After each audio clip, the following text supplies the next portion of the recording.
All right, you cool cats and kittens, it's the Big Orange Splot. This book is written by Daniel Manis Pinkwater. Title page.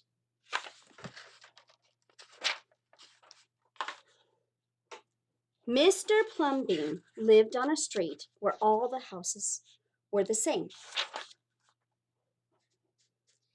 He liked it that way. So did everybody else on Mr. Plumbean's street. This is a neat street, they would say. Then one day, a seagull flew over Mr. Plumbean's house, and he was carrying a can of bright orange paint. No one knows why. And he dropped the can. No one knows why. Right over Mr. Plumbean's house. It made a big orange splot on Mr. Plumbean's house. Oh, too bad, everybody said. Mr. Plumbean will have to paint his house again. I suppose I will, said Mr. Plumbean. But he didn't paint his house right away. He looked at the big orange splot for a long time. Then he went about his business. The neighbors got tired of seeing that big orange splot, and someone said, Mr. Plumbean, we wish you would get around to painting your house. Okay, said Mr. Plumbean.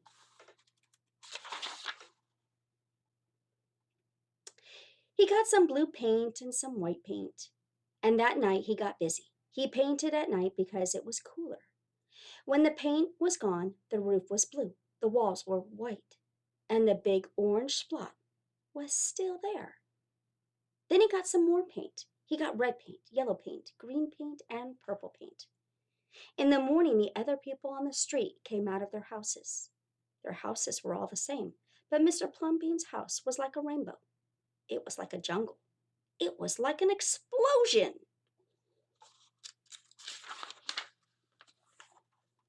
Oh, check that out.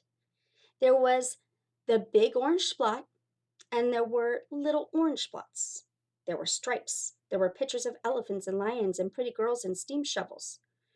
The people said, Plumbean has popped his cork, flipped his wig, blown his stack, and dropped his stopper.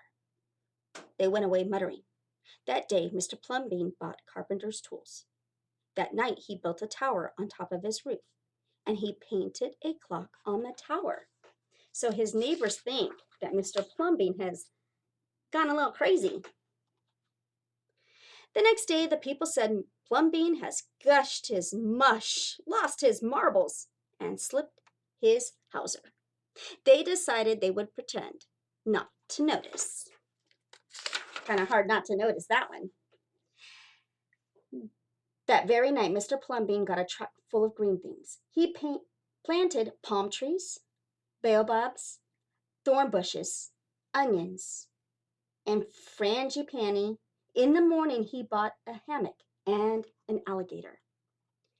When the other people came out of their houses, they saw Mr. Plumbean swinging in a hammock between two palm trees. They saw an alligator lying in the grass. Mr. Plumbean was drinking lemonade. Can you see all those things?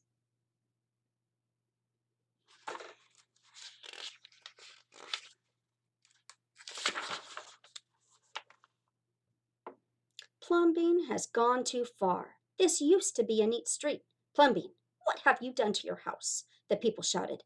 My house is me, and I am it. My house is where I like to be, and it looks like all my dreams, Mr. Plumbean said. The people went away. They asked the man who lived next door to Mr. Plumbean to go and have a talk with him. Tell him that we all liked it here before he changed his house. Tell him that his house has to be the same as ours, so we can have a neat street. The man went to see Mr. Plumbean that evening. They sat under the palm trees, drinking lemonade and talking all night long. Early the next morning, the man went out to get lumber and rope and nails and paint. When the people came out of their houses, they saw a red and yellow ship next door to the house of Mr. Plumbean. Look at that. That looks kind of fun to live in. "What have you done to your house?" they shouted at the man. "My house is me, and I am it. My house is where I like to be, and it looks like all my dreams," said the man, who had always loved ships. "He's just like Plumbean," the people said. "He's got bees in his bonnet, bats in his belfry, and knots in his noodle." Then one by one they went to see Mr. Plumbean late at night. They would sit under the palm trees and drink lemonade and talk about their dreams. And whenever anyone visited Mr. Plumbean's house, the very next day that person would set about changing his own house to fit his dreams. Look at those houses. Look how different they are now.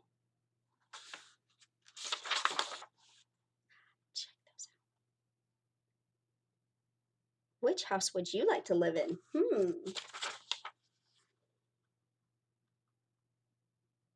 Whenever a stranger came to the street of Mr. Plumbean and his neighbors, the stranger would say, "This is not a neat street." Then all the people would say, "Our street is us, and we are it. Our street is where we like to be, and it looks like all our dreams."